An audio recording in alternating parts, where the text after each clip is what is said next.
Section 4. Cars, Trucks, Buses, Cycles, and Skates. A boy and his truck. The greatest summer job I ever had was driving a dump truck for McCurdy Supply in Winnipeg. I loved everything about it. The hard physical work, getting dirty, getting stuck, being in charge of my own truck, working long hours and getting paid overtime, the other workers, and most of all, gaining skill as a truck driver. What was work for everyone else was play for me.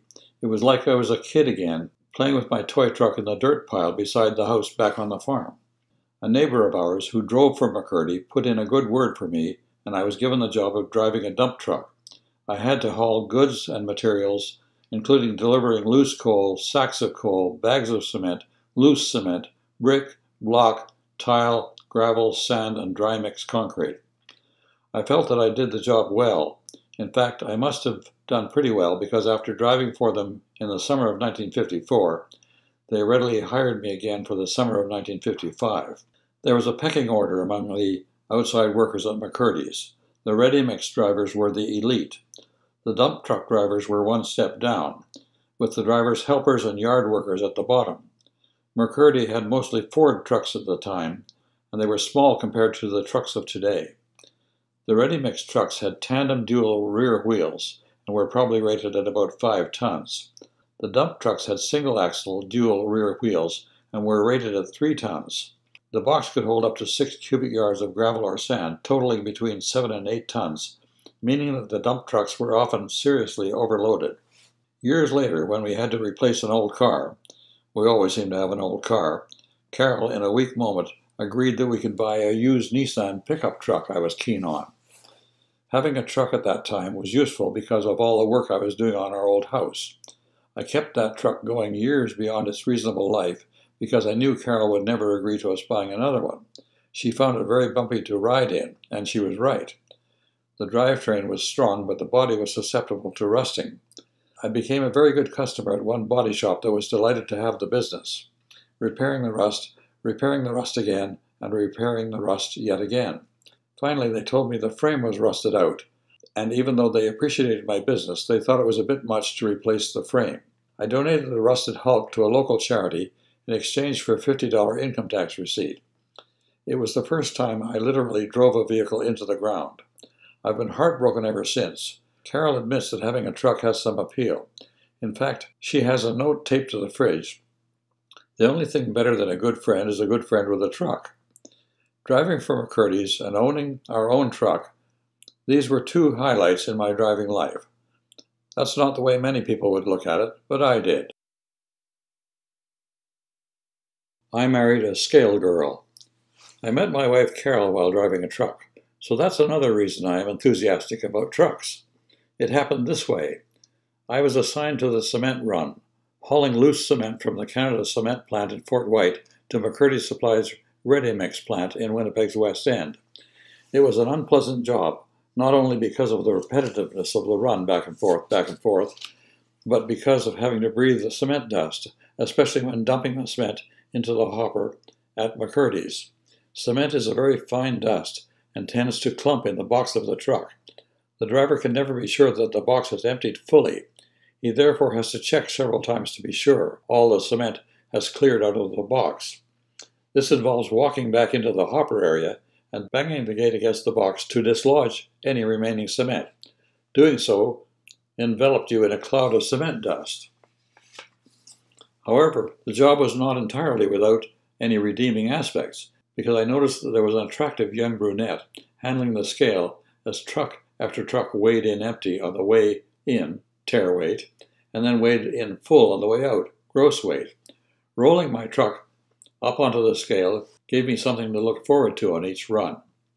I belonged to a church young people's group at the time, and there was a weed-and roast scheduled for Birds Hill Park near Winnipeg. I had a date, but a friend of mine didn't.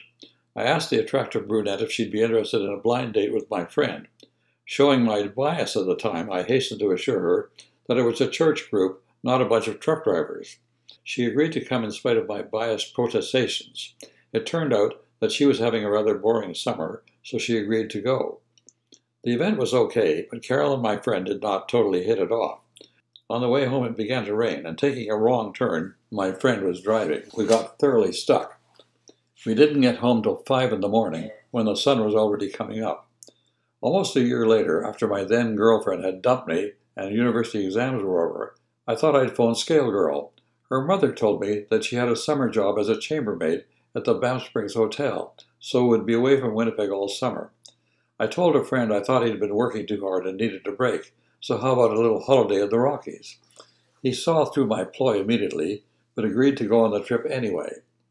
We arrived in Banff, where it turned out that Scale Girl was having a very busy social life. I had to get in line. But eventually, I had my first date with Scale Girl, who eventually became my wife. No wonder my life with trucks has a special place in my heart. Charlie Kirkup uses bull low. I got a big kick out of one of the McCurdy drivers named Charlie Kirkup and his exploits. Charlie drove a concrete mixer truck and didn't have a lot of patience for sitting around with a full load of concrete in his revolving drum. One day he had to take a load to a house basement pour in River Heights in Winnipeg.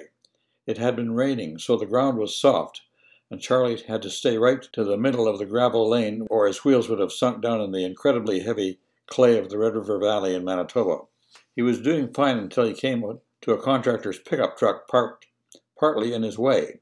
He could see the owner of the pickup talking to someone a couple of houses away, so he stopped, stepped out onto the running board, and called to the owner to move the pickup.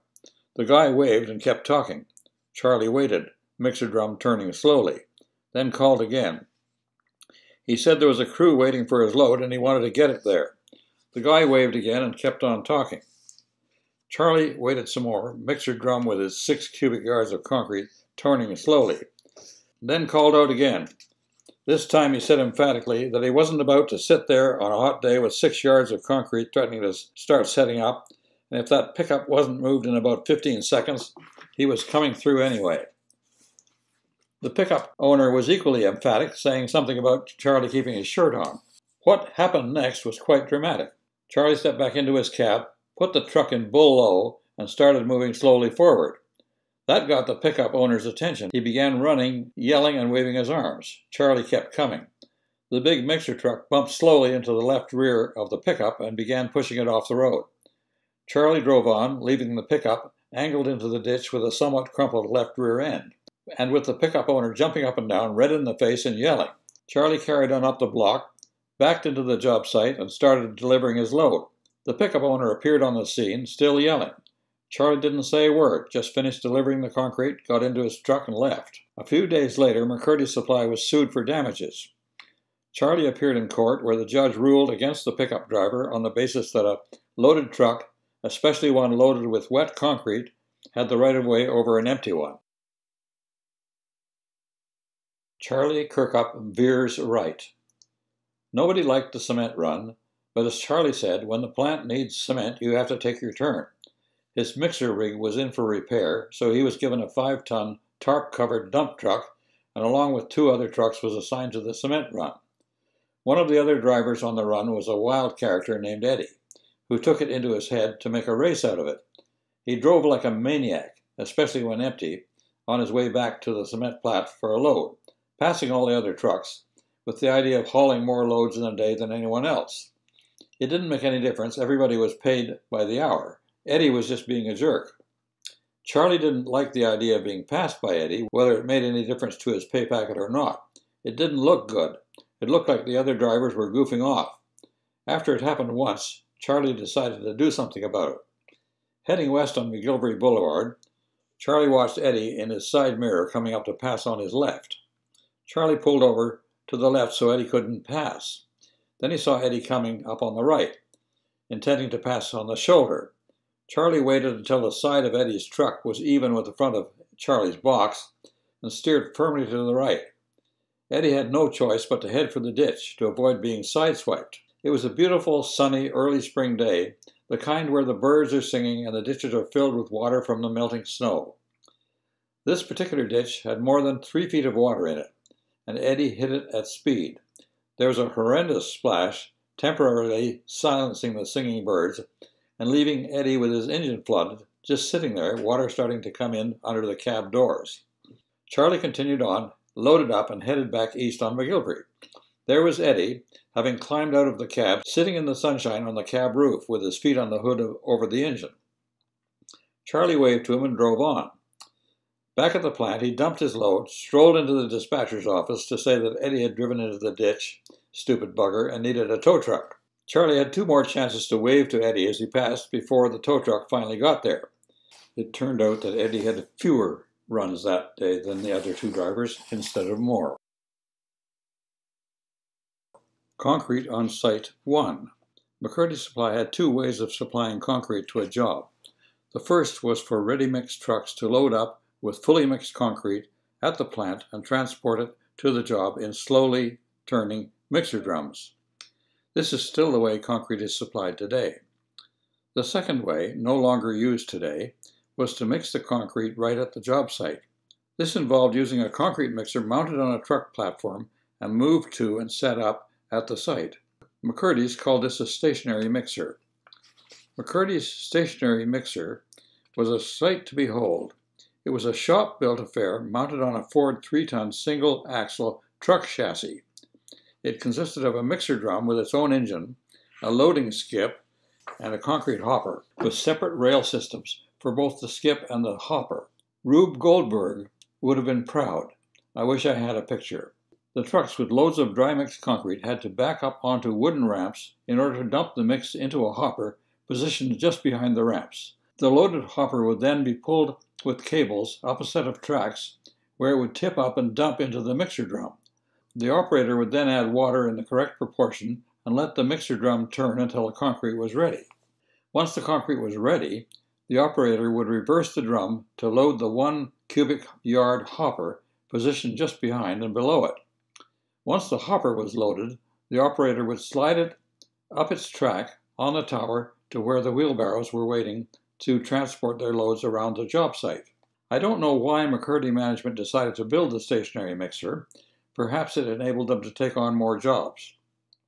If they had a lot of concrete pours happening at the same time, it meant that they could supplement their fleet of ready-mix trucks with their fleet of dump trucks to help meet their commitments. One thing for sure, the concrete poured from the stationary mixer was of good quality, because once the pouring started, it was continuous. There were no setting up lines, which sometimes occurred when there was a delay before the next ready-mix truck could get to a job. The stationary mixer was a bizarre but effective machine. Here's a note about Rube Goldberg. Rube Goldberg, 1883 to 1970, was a Pulitzer Prize winning cartoonist, best known for his zany invention cartoons. He graduated from the University of California at Berkeley with a degree in engineering.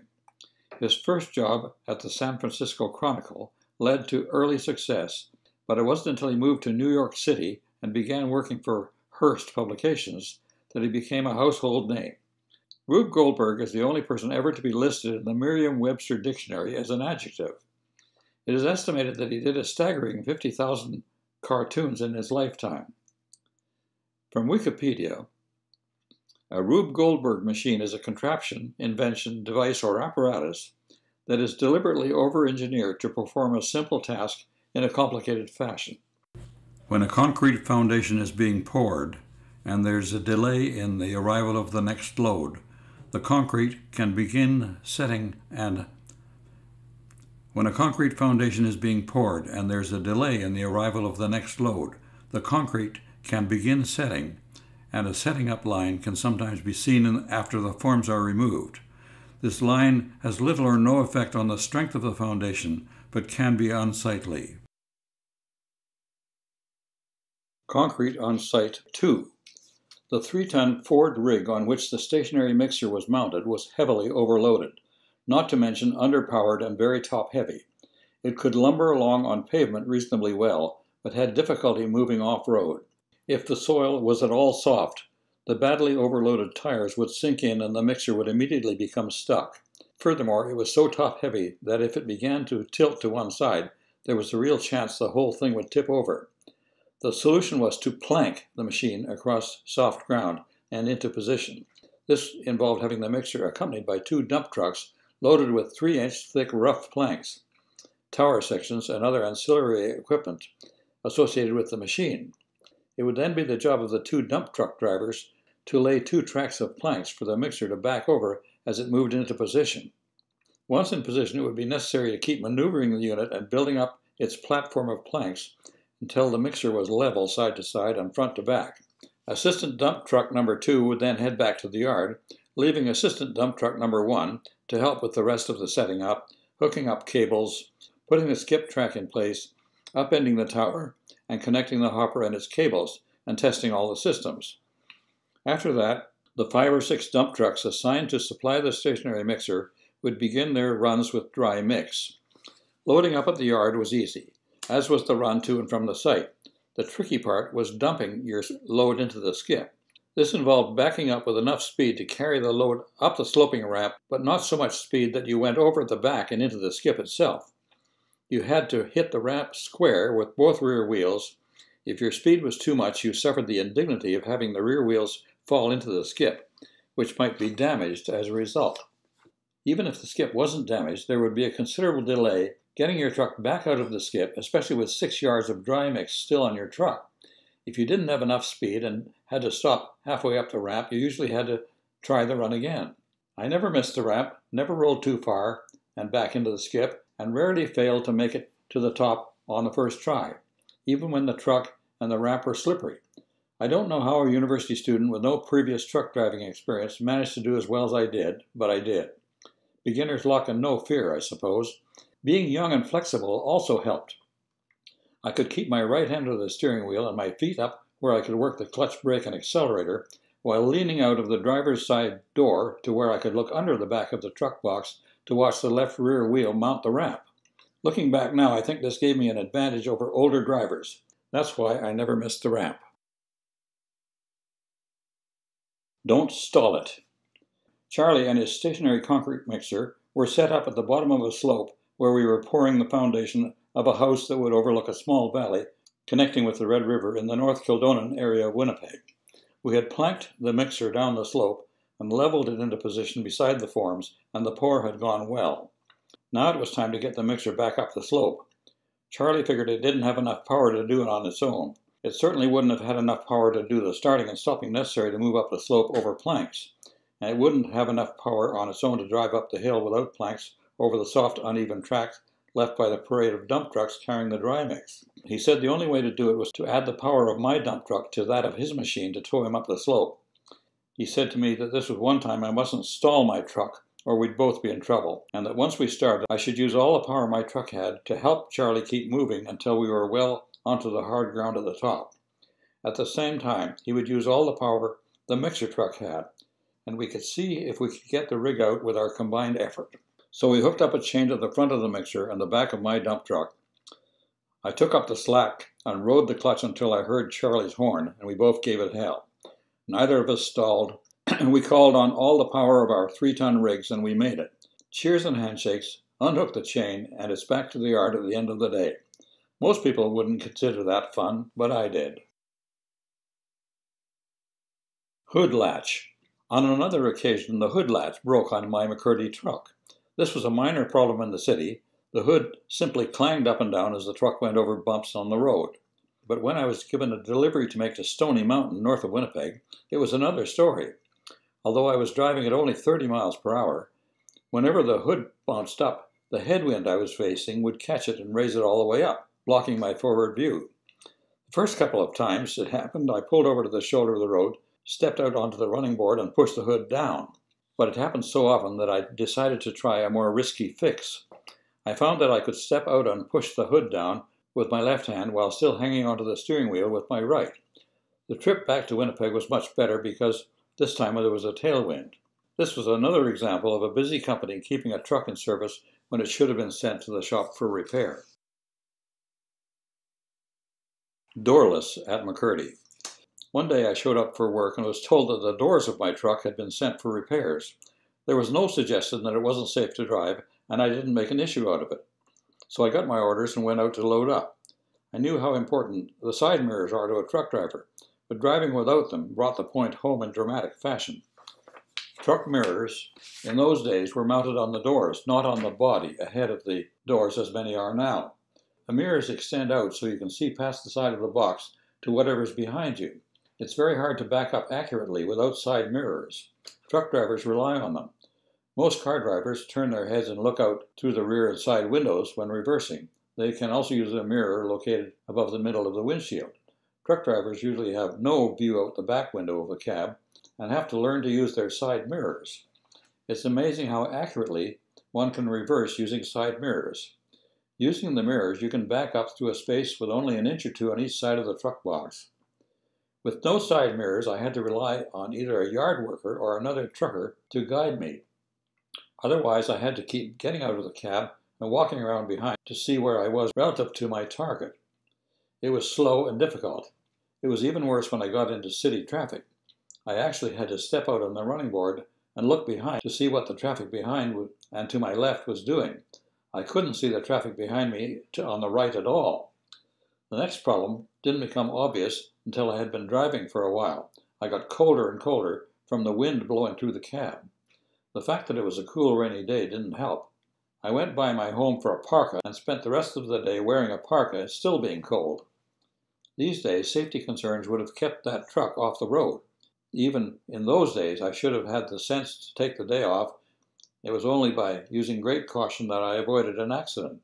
And if the police had stopped me, I would have gotten a ticket and Mercurdi Supply would have been fined. The doors were back on my truck the next day. I hope they realized how much they were missed. Pistachio. One summer in my final year of high school, I worked as a helper on an ice cream truck. Not very good pay, but all the ice cream I could eat, Crescent ice cream. The ice cream was sold in bricks and tubs. When the driver, my boss, found out that I, the helper, could drive a truck, he often let me do so while he snoozed in the passenger seat.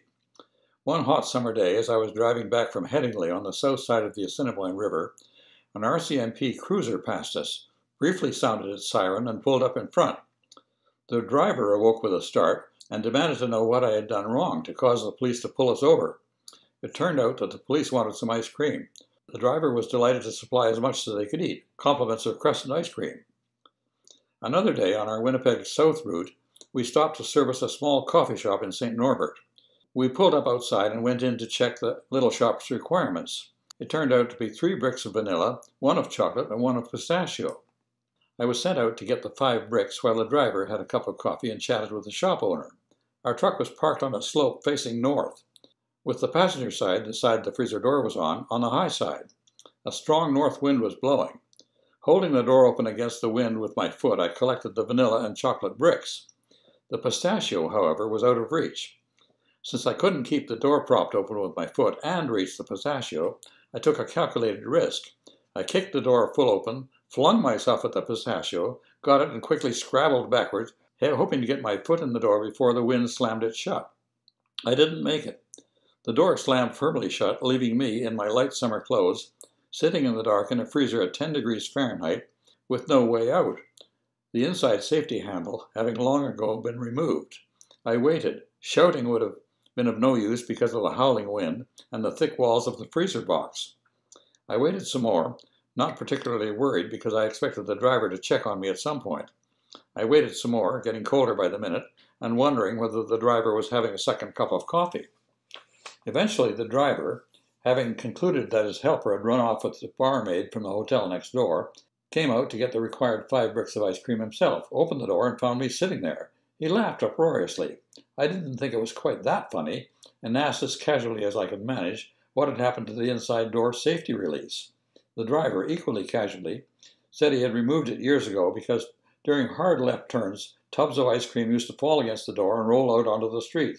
I resolved to never again reach for the pistachio without propping the freezer door open with a stick beforehand. Rink rivalry. The 202-kilometer Rideau Canal waterway, which links the lakes and rivers between Ottawa and Kingston, is the oldest continuously operated canal in North America. It is a UNESCO World Heritage Site, featuring 46 blocks that are operated today, much as they were when the canal opened in 1832. As it passes through Ottawa, the Rideau Canal is one of the city's feature attractions in both winter and summer. In summer, it's a pleasant water route for boats with a path on each side that is well used for cycling, jogging, roller skating, and walking. But it is in winter that the canal really attracts attention.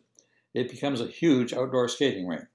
The Rideau Canal Skateway is 7.8 kilometers long and for years has been referred to as the world's longest skating rink. To Ottawa's consternation, Winnipeg now claims that title with its 9.34 kilometer long river trail on the Red and Assiniboine rivers. Ottawa has had to search for another slogan and now says it has the world's largest skating rink. The Rideau Canal Skateway is much wider than the Winnipeg River Trail, so I'm sure it is larger in total area. There can be 100,000 skaters out on a Sunday afternoon during Ottawa's Winterlude Festival, and the skateway doesn't seem unduly crowded. However, Winnipeg's river trail can be as long as they want. They can extend it by simply plowing a trail farther along the two rivers. 5 warming huts have been placed along the Winnipeg River Trail. The huts, which have been designed by local organizations, including architectural firms, feature some out there designs. For example, one hut includes pop cans in its building materials. Another resembles a large piece of crumpled aluminum foil, and a third is an orange orb. One of the organizers of the Warming Hut project, Peter Hargraves of Sputnik Architecture, says, "The huts are meant to evoke feelings and create dialogue. It appears that the huts have succeeded beyond Mr. Hargraves' wildest dreams. The huts are now being referred to as love huts, because rumor has it that making whoopee, to use a very old phrase, has been known to occur, with skates on apparently. This sounds rather hazardous, so I am now monitoring Winnipeg Hospital emergency room reports for stories of skate-related injuries occurring in warming huts. I hope the reports provide details. But in my opinion, Winnipeg is missing another potential claim to fame. In addition to have the world's longest skating rink, Winnipeg's colder climate should enable it also to claim to have the longest lasting skating rink in the world. I wouldn't go so far as to say the Winnipeg climate consists of 10 months of winter and 2 months of poor skating, but there's no doubt that Winnipeg winters are long and cold. If Ulaanbaatar, capital of Mongolia, ever gets into the skateway business, Winnipeg might have cause for concern about the duration aspect, but I'd still put my money on Winnipeg. Commuting on skates. We were fortunate for many years to live close to the Rideau Canal. One advantage of this was that I could commute on skates to my downtown workplace for a number of winters. Skating on Ottawa's enormous rink is a glorious experience, and being able to commute to work on skates was a rare privilege. Not that it's easy. It's amazing how much energy it takes to skate that distance. First of all, the skating surface is never perfect. It is not possible to match the quality of ice surface that you would expect with a skating rink, especially an indoor rink. On the canal, the ice surface and weather conditions vary enormously, so you never know when you set out with your skates over your shoulder what the conditions are going to be like. The ice surface varies from pretty fair to terrible, depending on whether it was flooded overnight, the number of cracks, whether a mix of freezing rain and snow is frozen on the surface, and various other factors. Then there's the weather. Is there wind blowing, and is it against you or behind you? What's the temperature? Is it above freezing or minus 30 degrees Celsius? Is it snowing, and are the snow clearing crews keeping the surface cleared, or not? Mind you, occasionally when I went to work, I would be skating on newly flooded ice, and my skate tracks would be the first ones to mark the surface. The temperature would be minus 5 to minus 10 Celsius, and there would be a light wind at my back. My morning skate would then be sheer perfection. Generally, commuting the length of the Ottawa Skateway is a considerable physical challenge and great exercise. It took me about 20 minutes to get home from work, which was about twice as fast as walking, my other main means of winter transport to and from the office in those days. I was one of many who skated using hockey skates. Then I began to see more and more people using speed skates. The longer speed skate blades would glide over the humps and cracks better than hockey skates.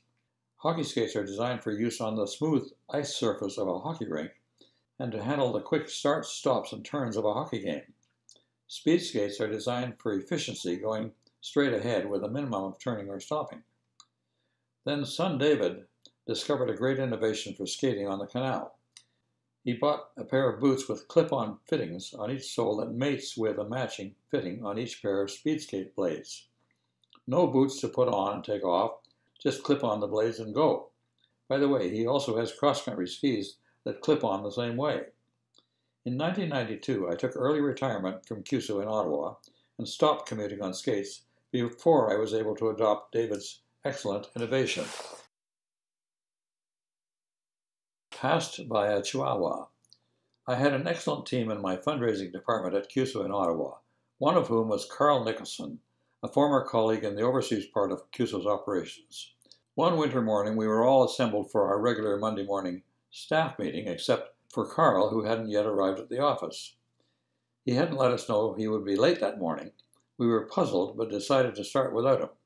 About 20 minutes into the meeting, Carl arrived looking very tired and sweaty. Digression number 1. Carl grew up in Jamaica, where ice skating was not, to state the obvious, an integral part of a child's life. He learned to skate as an adult after moving to Canada, but had never done any serious training in the sport. Digression number 2. Carl was always willing to tell a story on himself, even when the laugh was on him. This was one of those times. We asked him what had happened. He replied that he so much admired my skating to and from work that he had decided to try it himself. The idea of gliding along the ice as a pleasant and exhilarating way to get to work had a lot of appeal. He allowed an hour, which he thought would be lots of time. It wasn't. It turned out to be much harder than he expected, and progress was distressingly slow. He was scratching his way along the ice, making very little headway, when he heard a voice from up on the sidewalk above. A woman walking her little Chihuahua dog had overtaken him, and as she and the dog pulled ahead, she said, "You seem to be having a hard time." At that point, having suffered the indignity of being passed by a Chihuahua, Carl decided to cut his losses then and there and to give up on the idea of commuting on skates. He changed back into his boots, climbed the steps, and walked the rest of the way to the office, arriving in the state described above and providing the entertainment for that morning's staff meeting. Starter power. My second car was a 1956 Volkswagen Beetle. It had a 4-cylinder, air-cooled engine and a 6-volt electrical system. This was in Winnipeg, where, if your car was parked outside, it was almost essential to be able to plug it in to have any hope of starting it on the coldest winter mornings. Normally, an electrical block heater heats the coolant in the engine for ease of starting in cold weather. But there's no coolant in an air-cooled engine, so there's no practical way to plug it in. Dipstick inserts for heating the oil were supposed to be available, but I never found one. The second problem with the VW of that era was the 6-volt electrical system. Most cars had switched to 12-volt by then, which provided more cranking power. Another problem was the small, factory-supplied 80-ampere battery. I first tried to solve the winter starting problem by upgrading the battery to a much more powerful 200-amp unit. It was still 6-volt, but the extra amperage made a big difference. The Volkswagen started quite well then, but I still had trouble on the coldest mornings. I started looking for a more comprehensive solution. The VW battery of that time was located on the floor underneath the driver's side of the back seat, with cables running through the firewall to the rear engine. The space under the right side of the back seat was empty, so I decided to put a second 200-amp battery on that side, hooked up in parallel to the other battery. This resulted in 400 amps of cranking power.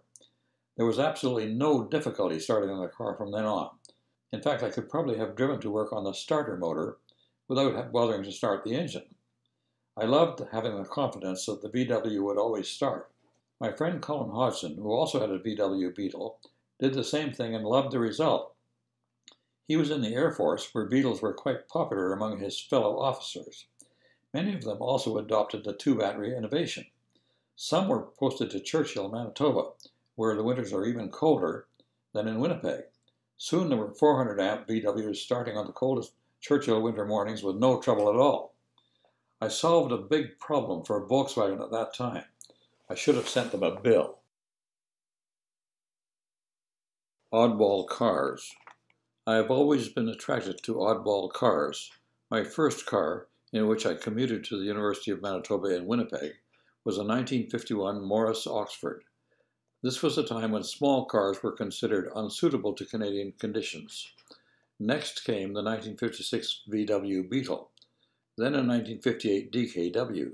Next a Studebaker Lark, then 2 Rambler Classics from American Motors, then the only conventional car I ever owned, a Buick Skylark inherited from my father, then the Cuso vehicle in Botswana, a four-wheel drive Toyota Land Cruiser, then a Lada, the worst car ever. The only thing going for it was that it was cheap.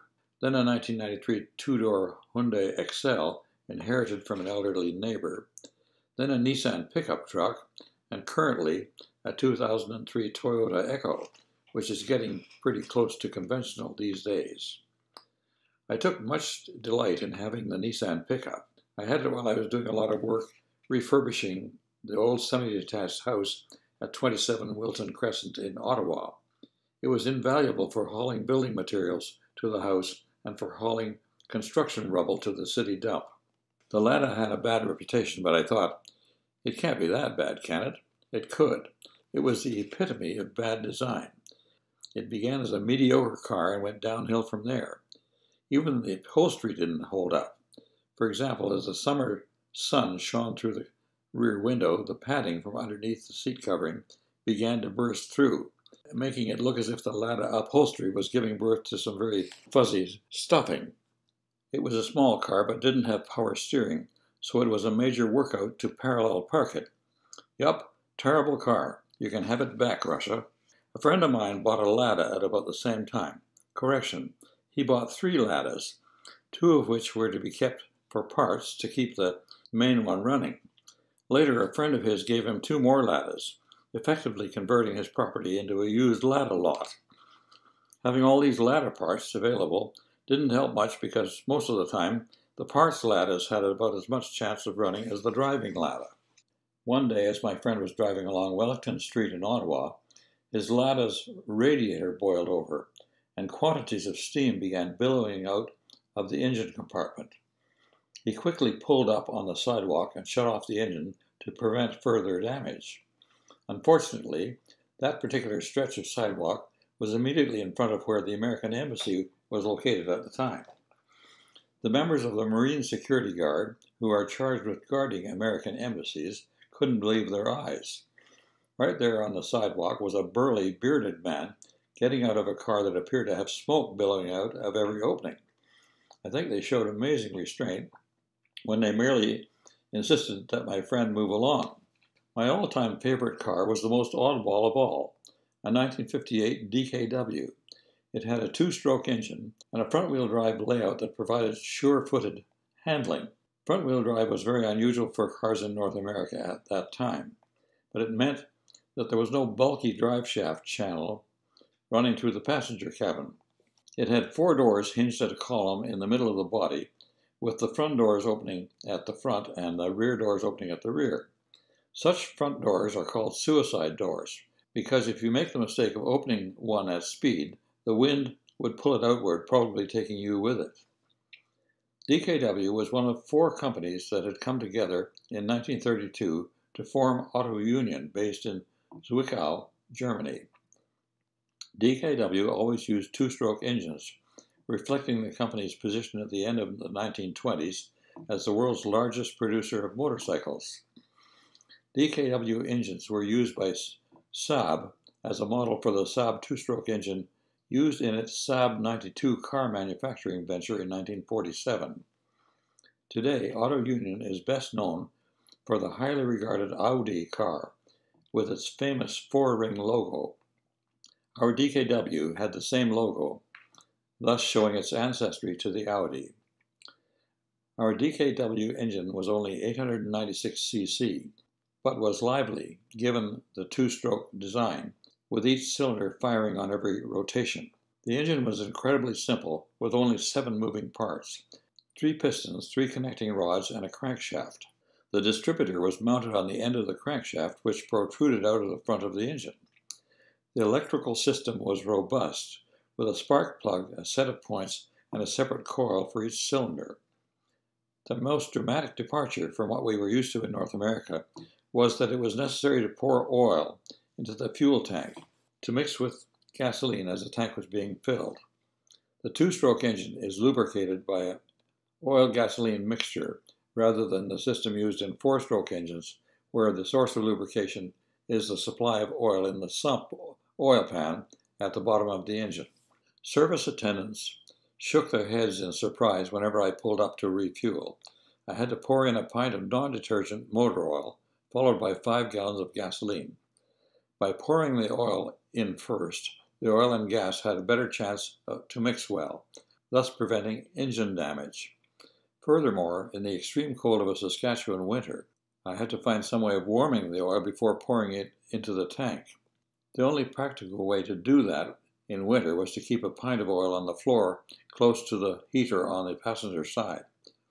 This did not go over particularly well with one front seat passenger whose name shall not be mentioned at this juncture. My friend Colin Hodgson reminds me that he once accompanied me to collect from a farmer who was in arrears on his mortgage payment. I was working for the mortgage department of Prudential Insurance at the time. It was winter, and we had to travel from Winnipeg to a farm near Beausejour. The roads had been nicely cleared until we got to within 3/4 of a mile of the farm, and found 15 inches of snow on the road and in the farmer's yard. The DKW, snow tires on the front, and with front-wheel drive, plowed through the snow without difficulty, right up to the barn door. If Colin was surprised at the DKW's ability to get through the deep snow, the farmer was shocked. When we walked into the barn, we found him working on his still in a pit accessed by a trapdoor under the barn floor. He hadn't made any attempt to hide what he was doing, because he didn't think anyone could drive through the snow. I wasn't interested in his illicit liquor operation, just in collecting the outstanding mortgage payments. In fact, I was pleased that he had an extra source of income, because it enabled him to pay what he owed. Indeed, he seemed quite happy to do so. In fact, he seemed positively relieved when we simply said goodbye and drove away. Chains on front. I got a set of chains for the front wheels of the DKW for times when the snow tires wouldn't get me through. On one such occasion, I found myself in a snowdrift nearly 3 feet deep and thoroughly stuck. I shoveled around the front wheels enough to give me space to put the chains on, after which the DKW simply chewed its way through the drift and got us out. Another time, when working for Prudential, I was inspecting farms in the Gretna-Winkler area of southern Manitoba. I stayed overnight in a motel and woke to find that there had been freezing rain overnight, and everything was covered with half an inch of ice. Everyone was staying off the roads, but I thought, okay, let's see how I do with chains on. No problem. I could chunk along with no slipping. Well, not exactly.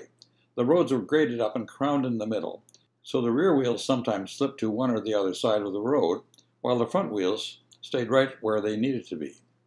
I had to be sure not to get myself into a situation where I had to back up, because the back end of the car might head for the ditch.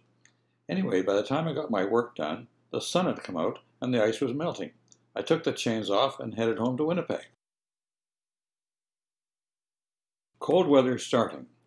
The DKW was phenomenal at starting in below zero weather. There were 2 reasons. The 2-stroke engine didn't have a crankcase of oil to get stiff as with 4-stroke engines, and it had a powerful electrical system. Because I had to do so much traveling for my job with Prudential, the DKW eventually became our second car. Sometimes it would sit for days in sub-zero conditions, first in Winnipeg, later in Saskatoon. And even though it had only a 6-volt ignition system, it would start every time. When a 4-stroke engine fails to start due to cold weather, the sound it makes can only be described as depressing. You hear the starter struggling to turn the stiff engine over, and then you hear it turning more and more slowly. The battery seldom has enough juice left over to energize the spark plugs. With the DKW, the engine turned over slowly at first, and then, as the oil around the pistons loosened up, the engine turned faster and faster until the car started. Our history with the DKW. I bought the DKW new in 1958, the year Carol and I were married, so the DKW was our honeymoon car. It was very well built, never needing repairs, not even front wheel alignment. It became our second car and became available for Carol when I was traveling so much. We drove it for 84,000 miles until the muffler gave out. We couldn't get a replacement, and we couldn't afford to pay a muffler shop to build a custom muffler. Eventually, Carol was fined $25 for violating Saskatoon's noise bylaw, so we sold the car for $25 to pay the fine. It then found its fortune in ice racing, powering around the ice tracks with its front-wheel drive, leaving the rear-wheel drive competition behind in the swirling snow. It would have been very difficult to do, but I'll always regret not keeping that DKW.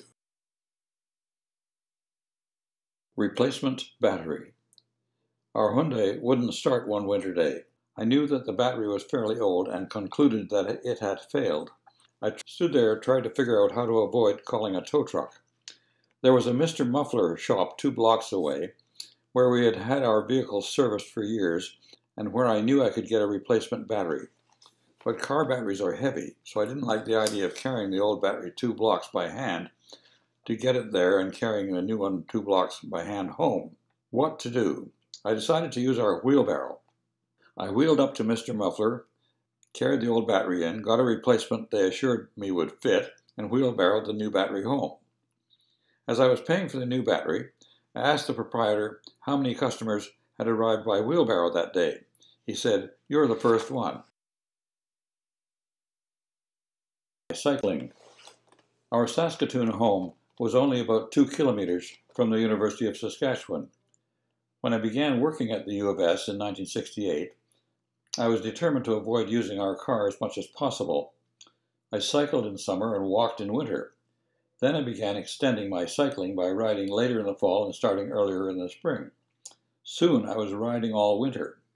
At that time I had an old single-speed bicycle equipped with a coaster brake. It worked fine in temperatures above -18 Celsius, but got very hard to pedal in temperatures lower than that. Then Carol gave me a 10-speed with external derailleur gearing system. I was amazed at how easy it was to pedal, no matter what the temperature. I was either the first one or one of the first winter cyclists in Saskatoon. It was a lonely business for a while, until a few others followed my example. I found that if I dressed properly, winter riding was quite endurable, and it was certainly faster to ride the 1¼ miles from home than to walk it. Often there wasn't much snow, and the city was quite prompt about snow plowing. The low temperatures meant that the snow was usually crunchy rather than slippery. When people asked me if it wasn't dangerous to cycle in winter, I would tell them that in all my years of cycling, I had fallen only once in winter but twice in summer, and therefore concluded that summer cycling was twice as dangerous as winter cycling. I also introduced long-distance cycling to my family. I was one of 3 men who in 1976 took 10 teenagers on a 5-day mountain cycling trip from Jasper to Banff, Alberta. We drove a van from Saskatoon to Jasper, the starting point for the bike trip. The 15-passenger van carried us and our camping gear and pulled a trailer with our bicycles. Once in the Rockies, one of the guys drove the van while 2 of us rode along with the teens, including our 2 sons. It was a superb trip. It was the start of numerous long-distance cycling trips on the part of the boys separately and together, and for Carol and me, also separately and together. The cycling trips taken by our family members in family groups and with friends cover Nova Scotia, South Shore, the Annapolis Valley, Prince Edward Island, the eastern townships of Quebec, BC's Gulf Islands, the Banff-Jasper Highway, Saskatchewan and Alberta, the Rideau Canal System, Ontario's Highway 2, and Prince Edward County, the Welland Canal System, as well as parts of the UK and Europe. It's a wonderful and fun way to travel. It is a scientific fact that no other machine equals the modern bicycle for ease of travel using human muscle power alone. It is possible to cycle amazing distances with relative ease. When you consider other means of muscle-powered transport, such as walking, running, jogging, swimming, rollerblading, or anything else you can think of, it's obvious that going the same distance on a bicycle takes less effort. Most members of our family look upon cycling very favorably. Some years later, our son David cycled right across Canada from Long Beach, Vancouver Island to St. John's, Newfoundland, some 11,000 kilometers. One tricycle was not enough. I was given my first tricycle at about age 4. The conditions for riding around our farm were challenging. When it was dry, I rode on dirt. When it was wet, I rode in mud. Traction in mud was a problem, especially after I had worn most of the rubber off the front tire. At some point, I wrapped the front wheel with barbed wire, after which I could power through anything. Mud flying in all directions getting myself extremely mud-spattered in the process. Having barbed wire on the front wheel of a tricycle is hazardous. If you turn the wheel too sharply, you risk raking the calves of your legs with the barbed wire. But if good traction is more important to you than spilling a bit of blood, it's no contest. I would take better traction every time. Sometime during my first tricycle period, we traveled to Winnipeg, where for a treat, my father took me to the toy department of Eaton's department store. There was a lineup of shiny new tricycles, and Dad made the mistake of letting me sit on one. I applied what for me was gentle pressure on the pedals, and the result was dramatic.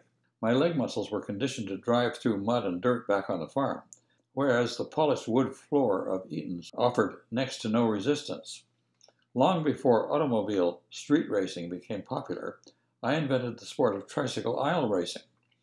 I laid down a strip of front wheel rubber on the polished floor as I screeched down aisles and around corners, scattering clerks and customers in all directions, with father in hot pursuit, apologizing to everyone left, right, and center for having such an uncivilized ruffian of a son. You'd think having a tricycle as a child would have been the end of it, but more than 50 years later, I acquired another one. I had a full-size racing-style tricycle built for me for use in winter in Ottawa, where conditions are often icy and winter riding on a two-wheeler can be treacherous. This was before the advent of mountain bikes with their more aggressive tires. That tricycle was wonderful. I could ride on glare ice with no worries about having the conveyance come out from under me. Riding a three-wheeler is different from riding a two-wheeler. It's a real skit watching someone try a three-wheeler for the first time.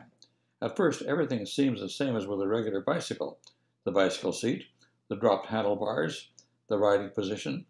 But when you start riding, everything changes.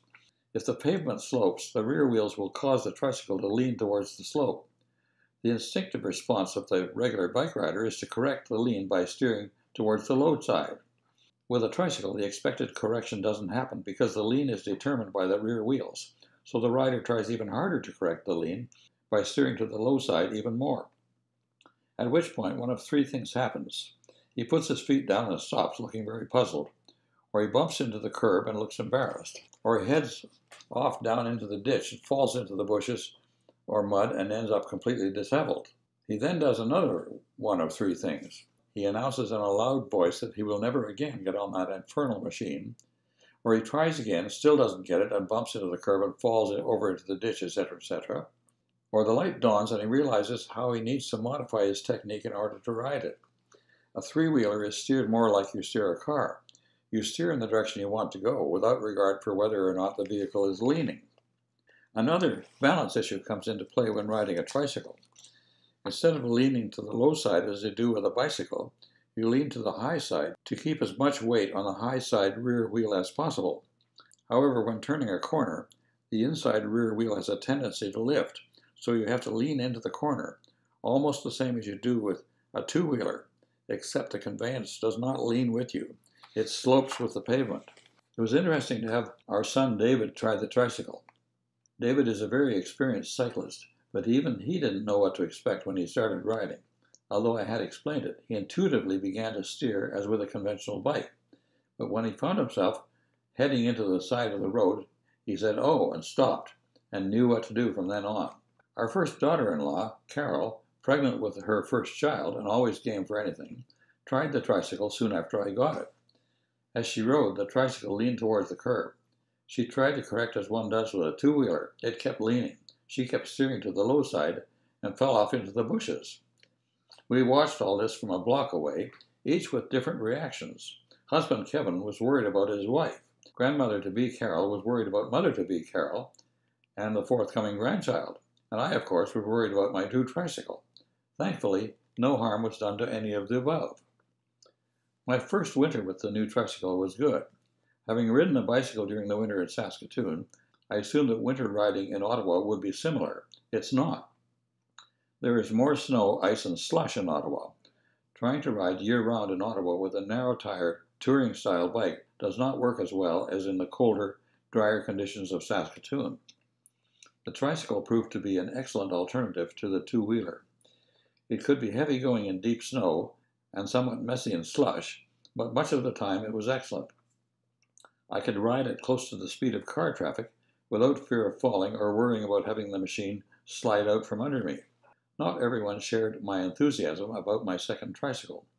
Our daughter Elaine, a teenager at the time, was embarrassed to have her nearly 60-year-old father bombing around the city in the winter on a tricycle. She tried to avoid having her friends find out about it. Thus, when she came to visit one day, I said I had something to show her and would be interested in her reaction. When I showed her a sign I had put on the back of the tricycle saying, "I'm Elaine Shipley's father," she gave me a dirty look, hastily tore the sign off the tricycle, and stalked back into the house. A dramatic reaction, very satisfying. Electric bicycles. All these years later, my wife Carol and I have bicycles, and we still ride, but now we have pedal-assisted electric bikes. Electric bikes are a wonderful development. At the time we bought our electrics, the best ones had a motor built into the pedal crank bracket adjacent to the pedals and powered by a lithium-ion battery. The sensor associated with the motor reacts to pressure on the pedals, turning on the motor to assist the rider. The power assist is not spectacular. It simply allows the rider to ride up inclines without having to put so much extra pressure on the pedals. For example, when riding up a hill on a non-electric bike, you might have to stand on the pedals, whereas on an electric bike you can stay seated. With our electric bikes, the battery will give you 20 to 30 kilometers of range before recharging is needed. This allows for 3 or 4 days of riding around town before the battery needs to be put on the charger, usually overnight, so it's ready to go the next day.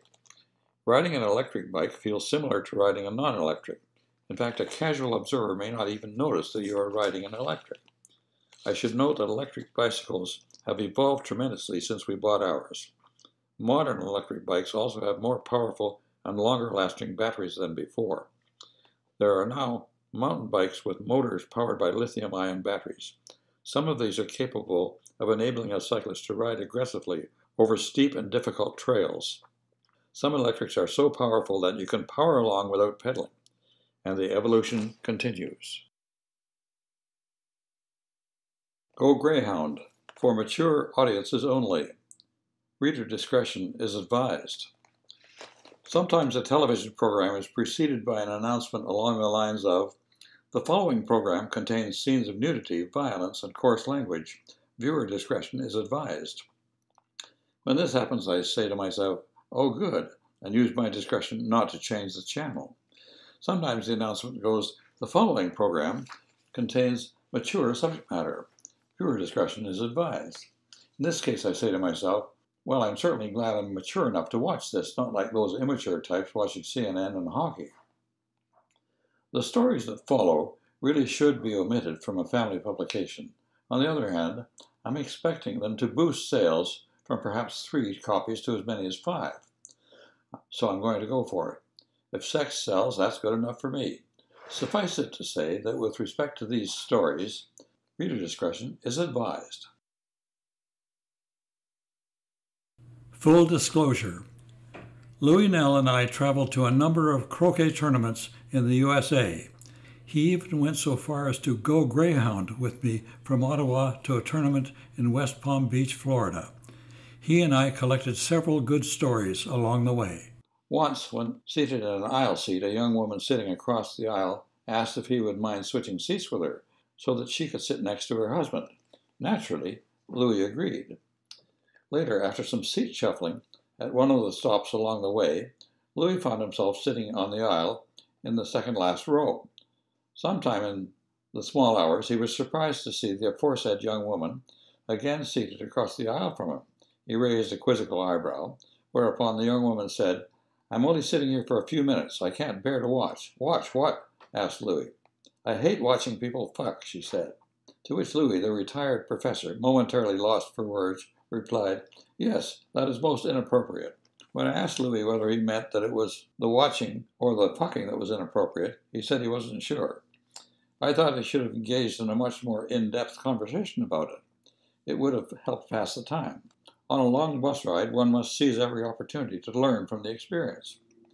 Louis and I have both enjoyed long marriages to social workers, who, I'm sure, would not have let such an opportunity pass without a much more in-depth inquiry. Rehab policies. The last available seat on the bus was near the back. Back there, the conversation was less likely to be overheard by the driver. However, it was likely to be overheard by me, thus reducing the faint hope I had of being able to concentrate on my book. 5 of the 8 of us back there were in a lively mood. 3 of us weren't, and I count myself as a charter member of the latter group. The aforementioned group, however, was longing for the old days when smoking and drinking were allowed or tolerated on the bus. How could one little beer harm anything? I refrained from voicing any opinion to the contrary. Smoking used to make bus travel almost unbearable for non-smoking passengers, and covert drinking of alcohol often led to very unpleasant behavior. Greyhound is now very strict about not allowing the use of tobacco, alcohol, or drugs, although this sometimes does not prevent the partaking thereof immediately before boarding, as long as you're careful not to breathe on the driver. Not to be deterred by silly regulations, one young woman, known hereafter as Bare Midriff, went up and down the aisle asking anyone if they had any pills. Her lack of success elicited much sympathy from the local branch of the Alcohol and Tobacco Advocacy Commission, and the conversation picked up even more. They explored each other's backgrounds in excruciating detail.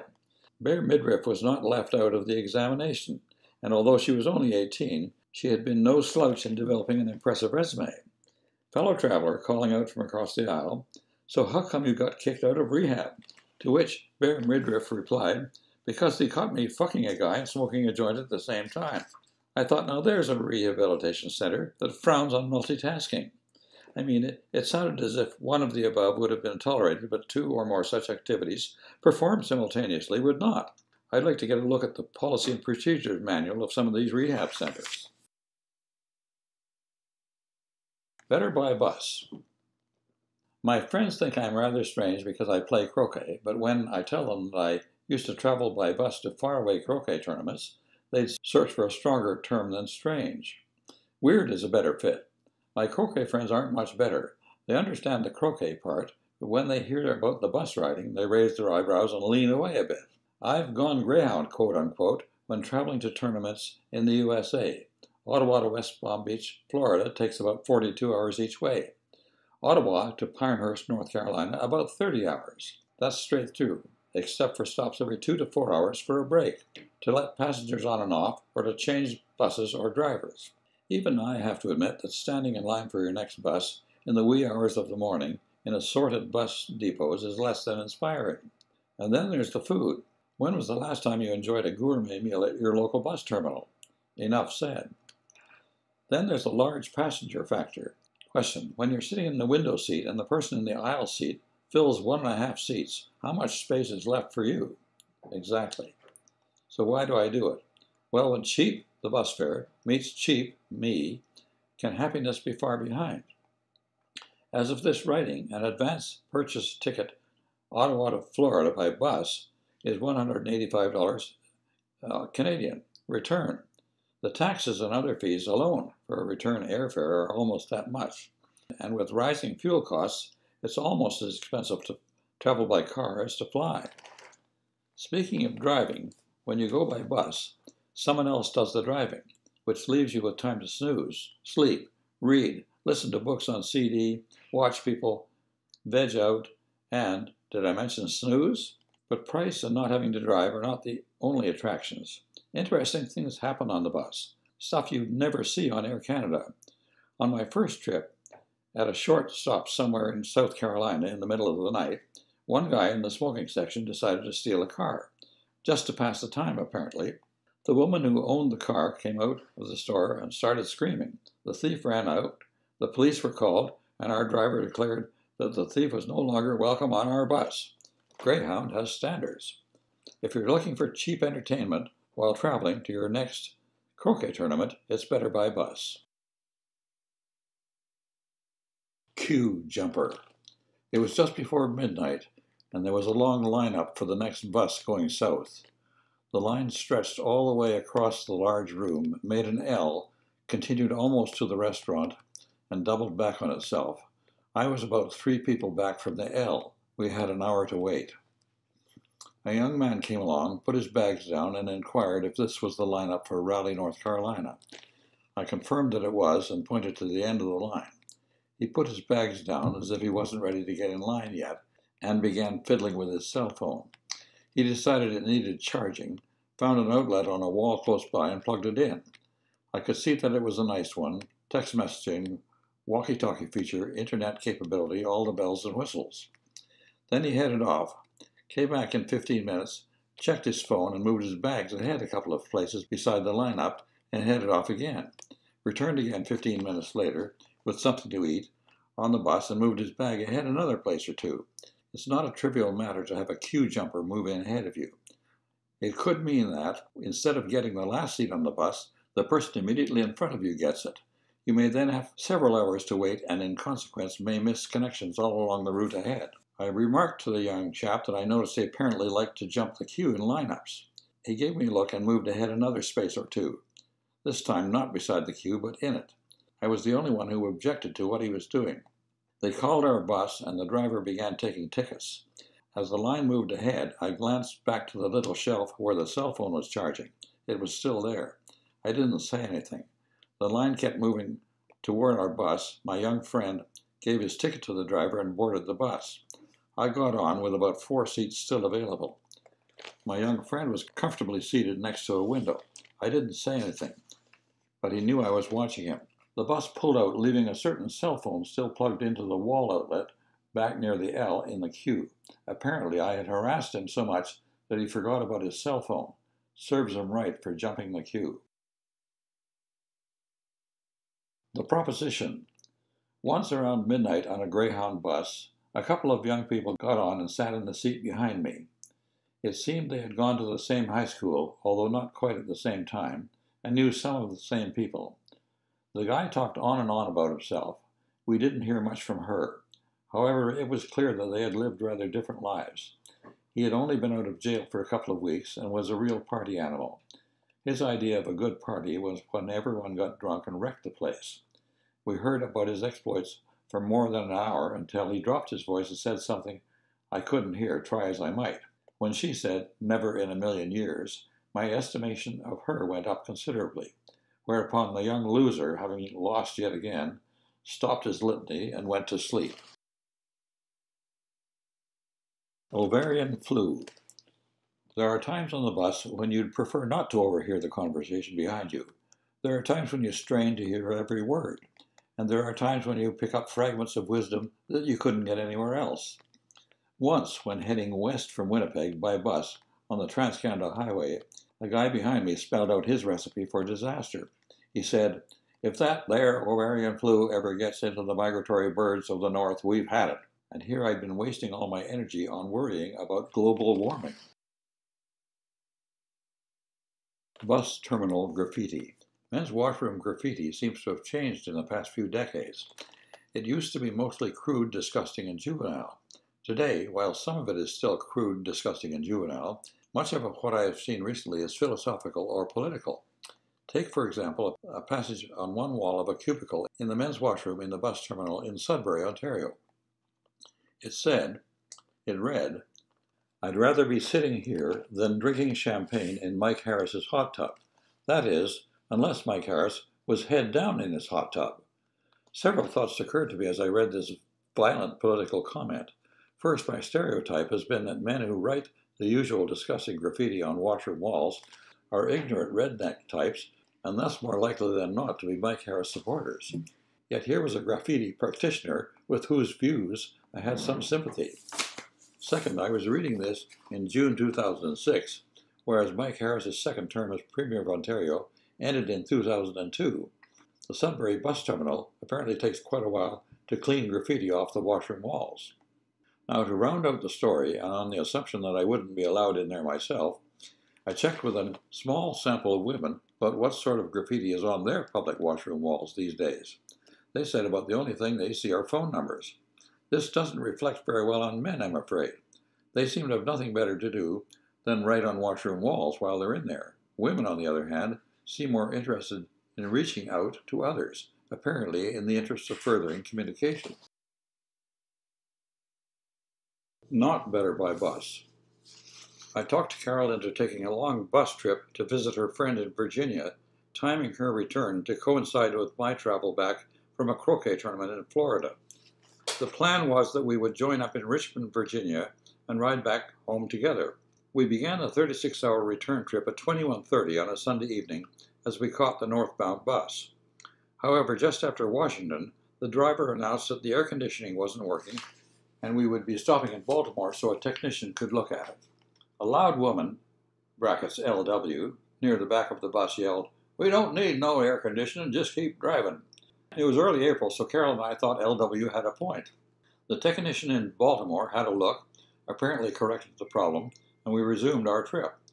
Carol and I both dozed off, but at about 2:15 a.m. we woke to find that the bus had stopped. We were on the interstate, partially pulled off onto an exit ramp, angled tight in against a 3-foot-high concrete barrier. The fan belt had broken, and we could drive no further without overheating the engine. LW then said emphatically to her seatmate, "Joyce, this bus trip is a pain in the ass. I ain't never taken no bus again." Carol was getting to like LW more and more. We were directed to disembark and gather our luggage ready for the replacement bus, which was being sent from Washington, D.C., to arrive in about 45 minutes. Disembarking was easier said than done. The front of the bus was so close to the concrete barrier that the door would only open 10 inches. It was a tight squeeze for me, but there were people on that bus who were, let me put this as delicately as possible, wider than 10 inches. There were people whose left leg was wider than 10 inches. The last time some of these folks had been able to squeeze through a 10-inch space was when they were 3. An alternative means of egress was found. There was wheelchair access near the back of the bus where a whole wall panel could be slid aside, leaving an opening about 3.5 feet wide. This was more like it. The only problem was the first step. Because of the height of the passenger seating area and the angle of the bus relative to the barrier, that first step was about 2 feet down and nearly 3 feet over to the top of the concrete barrier. A considerable challenge for a person of normal size and weight. A huge challenge if you weigh 350 pounds. I don't know how some of them managed it. I was afraid to look. One thing for sure, however, the bus driver was no help. He just stood off to the side smoking and made no effort to alleviate the chaos. While all this was going on, Carol stayed in her seat facing away from the action with her jacket hood pulled over her head, trying to ignore the whole thing. Somehow, people squeezed, rolled, or hurled themselves onto the grassy verge, gathered up their luggage, and clambered onto the replacement bus. Carol and I, due to her attempts to ignore it all, were the last to board the new bus, at which point we found that some people were not occupying the same seats as they had on the previous bus, as they had been asked to do. The seats Carol and I had occupied on the broken bus had now been taken over by others. At first we couldn't see any available seats at all, and thought it must be a smaller bus. So there we were, standing in the aisle, unable to find any seats, let alone the ones that should have been available to us. We again heard from LW. "This couple was sitting together. Those two up ahead need to get their asses out of those seats." No one moved. At which point Carol said petulantly, "It's all right. We'll just stand all the way to New York." No one moved. We eventually found separate seats and sat beside other people the rest of the way to New York. I was in a seat at the back where the large young man beside me immediately went to sleep with his head on my shoulder. At least he was one fellow passenger who found me supportive. Carol, on the other hand, was not feeling particularly charitable toward the person, me, who had talked her into the long bus ride. We finally got to New York, where late that evening we joined the lineup for the bus to Montreal for our second ride through the night. We arrived in Montreal in the early morning and found the gate for Ottawa departures. Finally, during the short morning ride from Montreal to Ottawa, I felt that it would be good to check in with my dear wife by asking, "There, that wasn't so bad, was it?" I thought her response, "Never again," was excessively categorical. Detach and shuffle. Your bus ticket for a long trip comes in the form of a multi-coupon booklet, folded accordion style, with the following words on every coupon. Not valid if detached. After reading it carefully, I came to the conclusion that I should keep the ticket together and that it would not be valid if I tore the coupons one from the other. I'm not sure how I was able to reach this conclusion. Let's just say that I can be very perceptive at times. Another passenger who traveled along the same route as I for a stop or two apparently came to a different conclusion. He was 2 or 3 ahead of me in line, along with his wife and a child, when he presented the bus driver with a detached coupon. As a result, he got a big lecture from the driver, who demanded to see his whole ticket. The driver said he would be within his rights to insist that the passenger return to the ticket counter and get a new ticket at a cost of $10. I assumed the passenger, thoroughly chastened, would get the message. I was wrong. A few hours later, I was again a few passengers behind the same guy as we boarded the bus for another leg of the trip. We all had new ticket booklets, but this time the passenger in question had outdone himself. This time he had detached not just the coupon for the next leg of the trip, but all of the coupons one from the other. In addition, he had shuffled them. When he presented this mess to the driver, the result was really quite entertaining. The driver's eyes bulged almost out of his head. He made an assortment of gurgling and spluttering sounds and turned purple in the face as he tried to find some order in the random collection of coupons. To my amazement, he didn't send the guy back for a new ticket, but silently waved him aboard while raising his eyes to the heavens. There are metaphors to describe this kind of person. A brick or two short of a load, the light's on but there's nobody home, the elevator doesn't quite reach the top floor, etc., etc. But if your objective is to see a bus driver's face turn purple, detach and shuffle is the way to go. Hogging the airwaves. Then there's the walkie-talkie specialist. Bus drivers typically make a number of announcements at the beginning of a schedule. For example, no smoking, including in the washroom, no drinking of alcohol, etc. And when using cell phones, keep the calls brief and do not use the walkie-talkie feature if your cell phone has this capability. The problem with the walkie-talkie feature is that everyone can hear both sides of the conversation, and there is a loud beep each time the direction of the transmission changes. Thus it was, early one evening, only seconds after the driver gave us the walkie-talkie lecture, that we all heard the loud telltale beep as some wise-ass began making a walkie-talkie call. The driver told the guy to turn off the walkie-talkie feature. Another beep. The driver repeated the command more emphatically. Another beep. The driver said, "If that thing beeps once more, you better hope that Yemassee, South Carolina, is your next destination, because that's where you'll be getting off." That brought the beeping to a halt until just before we pulled into Yemassee, when Wise-Ass made another walkie-talkie call, during which a loud beep was heard. I was disappointed there was no comment from the driver, nor was Wise-Ass kicked off the bus. I should comment at this point, after riding countless hours on buses all over North America, how much I admire bus drivers. Not only are they good professional drivers, but most of them do their best to keep their passengers happy, including dealing appropriately with the occasional difficult passenger. New York Port Authority. My bus trips south almost always took me, usually in the small hours, through the huge bus terminal operated by the New York Port Authority. When I say huge, I'm not kidding. The Port Authority bus terminal is the largest in the world. The terminal part is 2 stories high, with 3 floors of parking above.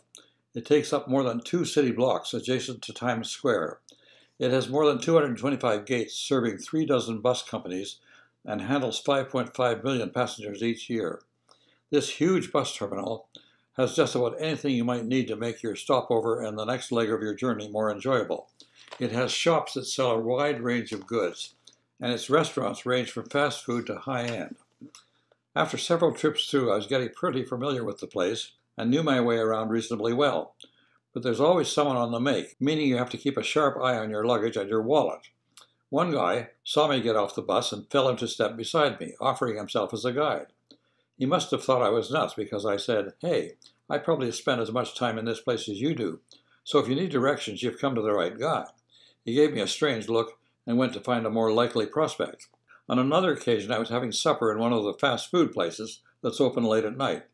I got my rice and chicken, or whatever it was, and sat down to eat. A rather ragged guy sat at the table beside me, keeping a close eye on the food on my plate.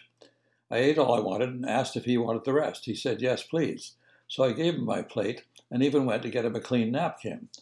Restaurant meals are usually more than I can eat, especially in the USA, so I thought maybe I should hire the guy to travel with me. He could be my own personal traveling surplus food consumer. All I'd have to do to stop wasting food is buy this guy a bus ticket and take him along to finish off my meals for me. That way, 2 could travel as cheaply as 1. Well, almost. Security checks. It's exaggerating only slightly to refer to security measures implemented since 11th of September 2001 as security check chaos, but inconsistencies from airport to airport and from airline to airline that one now encounters when flying are mind-numbing. It's different when traveling by bus. Security check joke would be more like it.